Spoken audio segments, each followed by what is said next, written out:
Molly was the most charming 10-year-old you'd ever meet. A pair of the bluest eyes stood up beside her locks of wavy brown hair.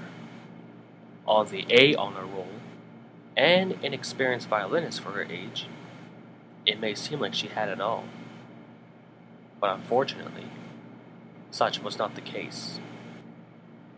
Her mother died at childbirth, so the only parent she'd ever knew was her father. This caused the two to become very close. She knew that her father would give the world for her, and she loved him very much. One day, while walking home from school, she thought she saw someone different inside her house. Her curiosity aroused, she climbed on top of some sturdy boxes to see this mysterious individual. She was a woman, tall, about 5'8" to be exact. She had bright blonde shoulder-length hair and piercing green eyes. Molly saw this woman talking to her father, so naturally she was excited. The two of them were holding each other, laughing, and sneaking a kiss every now and then. Her thirst for knowledge now quenched, the little girl went inside. The woman greeted Molly, knowing her by name. The girl's father had to run an errand, so the girls had each other for company. "Hello, Molly," she said warmly. "I'm Stephanie. Are you one of my father's friends?" Sensing the child's acute intelligence, she laughed a little.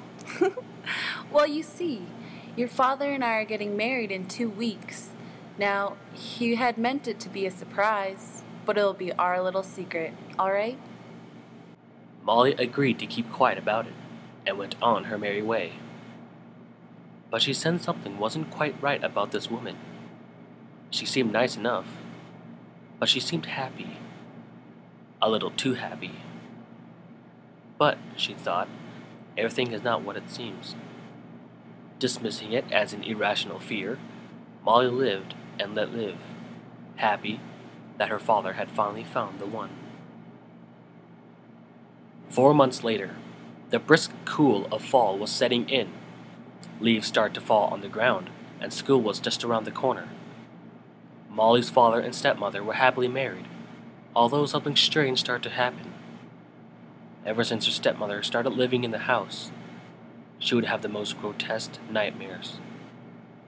Every single time, it was the same. She saw a woman with gray, decaying skin standing in her closet.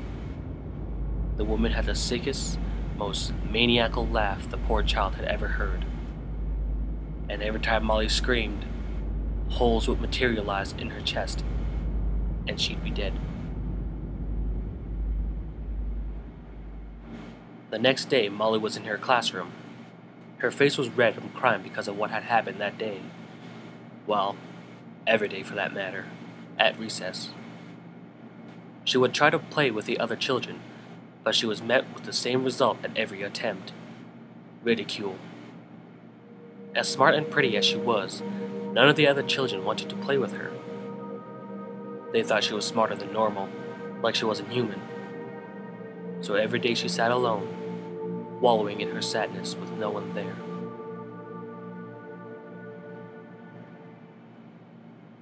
While in class, she noticed something that caught her eye outside of the window. A necklace, as it appeared, was sitting in the middle of the green expanse of plain. As soon as the bell rang, she went outside and picked it up quickly, before anyone could take her newfound novelty. She ran home.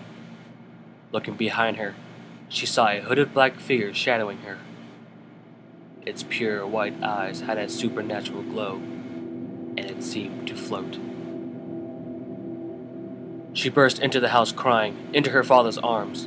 When asked what's wrong, she pointed at the supernatural presence, now gliding to her room. Her father didn't see anything, and secretly worried about her. That night, she found the figure by her bedside. Before she could react, the figure placed a soft, feminine hand on the girl's lips and whispered, "Shh." "It's okay. The soothing voice replied. I'm not here to hurt you. I'm here to help." "What's your name?" Molly asked, mesmerized. "I have no name." The cloaked entity replied. I am an angel. I lead people to the resting place. But since you have found my necklace, I have come to your aid. Take this. In her hand, she held up the same necklace Molly had found earlier that day. It was adorned with a pure white stone. Molly thanked the spirit that called itself an angel and put it on.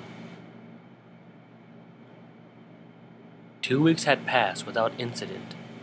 Molly's nightmares vanished, and the kind spirit had vanished in sight, but she felt its protective presence so long as she was wearing the necklace.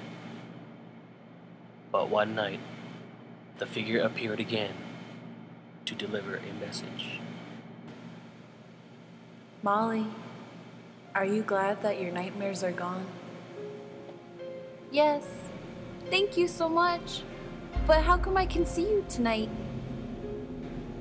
I am before you to bode a warning.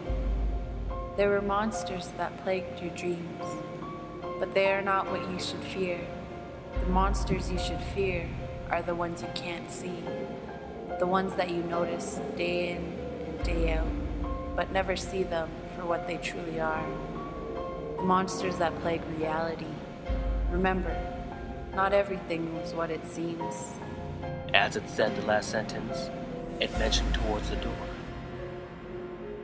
Her mother stood there, both hands behind her. She smiled, but it scared Molly. She was twitching and shaking, eyes widened like a madman. Molly nervously asked what she wanted, and was granted with this monotone response.